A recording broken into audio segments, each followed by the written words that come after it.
পর্যটন মন্ত্রণালয় এবং সাংস্কৃতিক মন্ত্রণালয়ের মধ্যে একটা এমইউ করা, এটা বাইন্ডস করা, যে বাইন্ডসের মাধ্যমে আমরা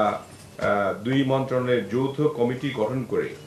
সাংস্কৃতিক পর্যটনের জন্য একক নীতিমালা একটা যাতে কার্যক্রম গ্রহণ করা হয়, সেই প্রেক্ষিতেই আজকে আমাদের এখানে আসা। আমি ইতিমধ্যেই কয়েকদিন আগেই একটা বিদেশে গিয়েছিলাম, মালয়েশিয়ায়। সেখানে আমাদের ট্যুরিজম অ্যান্ড কালচার মিনিস্টারের সঙ্গে আমরা দ্বিপাক্ষিক বৈঠকও করে এসেছি। তাদের যে স্থাপনাগুলো যেভাবে মেনটেন করে পর্যটন এবং কালচার, এটা নিয়ে যেভাবে তারা কাজ করে, সেই কাজগুলি করার জন্য আমরা একটা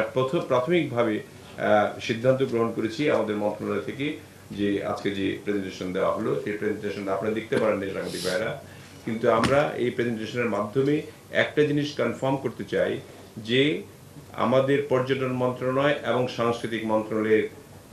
সমন্বয়ে একটি কমিটি গঠন করে আমরা প্রথমত, যেটা সাংস্কৃতিক সচিব বলেছেন, যে ঐতিহ্যবাহী কিছু স্থাপনা, প্রত্নতাত্ত্বিক স্থাপনা দেখার জন্য যে পর্যটনরা যায়, সেখানে প্রত্নতাত্ত্বিক স্থাপনাও আছে, আবার আমাদের পর্যটকরা যাচ্ছে দেখার জন্য। দুই মন্ত্রণালয় অঙ্গাঙ্গিভাবে জড়িত, মকা এবং মকে, আমরা যদি শর্ট ভার্সনে বলি, এই দুটো এমইউ করে আমরা এই কাজগুলি শুরু করতে চাই। যেহেতু আমাদের মাননীয় প্রধানমন্ত্রী জনাব তারেক রহমান, তিনি এই বিষয়ে অত্যন্ত আগ্রহী যে আমাদের এই সংস্কৃতি ধরে রাখার জন্য এবং পর্যটন খাতকে উন্নত করার জন্য, এবং আমাদের বর্তমানে পর্যটন খাতে আমরা 2 থেকে 3% জিডিপি অর্জন করতে পারি। সেটা আমাদের দুই মন্ত্রণালয়ের সম্পৃক্ততায় আমার কাছে মনে হয় তার যে আশা 7 থেকে 8%-এ আমাদের জিডিপি উন্নীত করা, এই কারণেই আমাদের এই প্রাথমিক পর্যায়ে আমাদের এই আজকের এই সিদ্ধান্তটি নেওয়া, যাতে করে আমরা একটা এমইউ করে একটা সার্কিট আমরা বেছে নিব। প্রথমে যে ঐতিহ্যবাহী যে জমিদার বাড়িগুলি আছে, অথবা যেটা